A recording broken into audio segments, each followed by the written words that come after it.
Israel త్రినేత్రం 8200 శివుడి మూడో కన్నంత powerful. ఆ వివరాలేంటో చూద్దాం. ఏడాది నుంచి జరుగుతోంది ఇజ్రాయెల్ హమాస్ యుద్ధం. ఇందులో మనకు ఎవరిది పై చేయి అని చెప్పలేం, కానీ నష్టం మాత్రం అపారంగా ఉంది. ఈ మధ్యలో షిన్బెట్, మొస్సాద్ వంటి సంస్థలు ప్రస్తావనకు వచ్చాయి. వీటి గురించి ప్రజలకు తెలిసి వచ్చింది. మొస్సాద్ అంటే విదేశాల్లో గూఢచర్యం చేసే ఇజ్రాయేలీ సంస్థ. షిన్బెట్ అంటే దేశం లోపల నిఘాను పర్యవేక్షించే వ్యవస్థ. కానీ మనకు తెలియని మరో సంస్థ కూడా ఇజ్రాయెల్ కు ఉంది. అది మన శివుడి మూడో కన్ను లాంటిది. ఇప్పుడు ఆ త్రినేత్రాన్ని తెరిచింది ఇజ్రాయెల్. దీంతో మొన్నటి వరకు పెడబొబ్బలు పుట్టిన హెజ్బొల్లా ఉగ్ర సంస్థ నేడు లబోదిబో అంటోంది. ఇరాన్ మద్దతుతో లెబనాన్ కేంద్రంగా పనిచేస్తే ఉగ్ర సంస్థ హెజ్బొల్లా ఇరాన్ తో కలిసి ఇజ్రాయెల్ మీద దాడి చేయాలని చూస్తోంది. ఇలాంటి సమయంలోనే దాని కమ్యూనికేషన్లను చిందరవందర చేసింది ఇజ్రాయెల్. తోలుతా హెజ్బొల్లా ఫేజర్లను, తర్వాత వాకీ టాకీలను, ఆఖరికి సౌర పరికరాలను ధ్వంసం చేసింది. దీంతో అసలు సెల్ ఫోన్లను వాడని హెజ్బొల్లాకు ఇప్పుడు మాట పడిపోయింది. రహస్య సందేశాలు, టాప్ లీడర్ల మెసేజ్లు పంపించేందుకు అవకాశం లేకుండా పోయింది. ఇదంతా చేసింది ఇజ్రాయెల్ సీక్రెట్ యూనిట్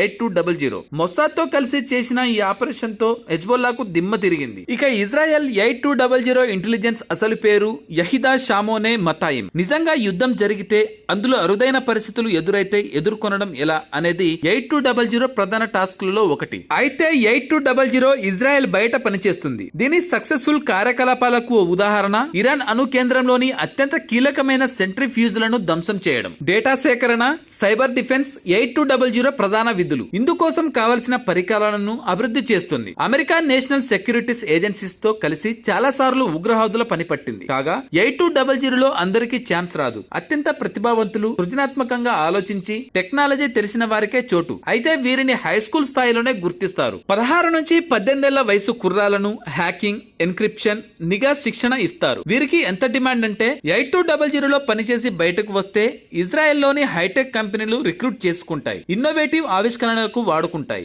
8200 నేరుగా ఎవరికి జవాబుదారు కాదు, నేరుగా ఇజ్రాయెల్ ప్రధానికే రిపోర్ట్ చేస్తుంది. కొన్నాళ్ల కిందట ఐసిఎస్ ఓ వెస్టర్న్ కంట్రీపై దాడి చేయబోగా 8200 అడ్డుకుంది. కాగా మరి ఇంత గొప్ప సంస్థ కూడా ఇజ్రాయెల్ పై హమాస్ దాడిని పసిగట్టలేకపోయింది. అందుకే 8200 చీఫ్ యాసి సారల్ గత వారం రాజీనామా చేశారు. లెబనాన్ ఫేసర్ల వాకీ టాకీల్లో పేలుడు పదార్థాలు ఎలా అమర్చవచ్చు, ఎలా పేల్చవచ్చో ప్లానింగ్, ప్రయోగ పరీక్షలు 8200 కనుసన్నల్లోనే జరిగాయని సమాచారం. చివరకు గత ఏడాది ఘోర వైఫల్యాన్ని మరిపిస్తూ తాజాగా గట్టి దెబ్బ కొట్టింది 8200. దీంతో భారీ సంఖ్యలో ఫైటర్లున్న హెజ్బొల్లా చేతులు పడిపోయాయి. Thanks for watching.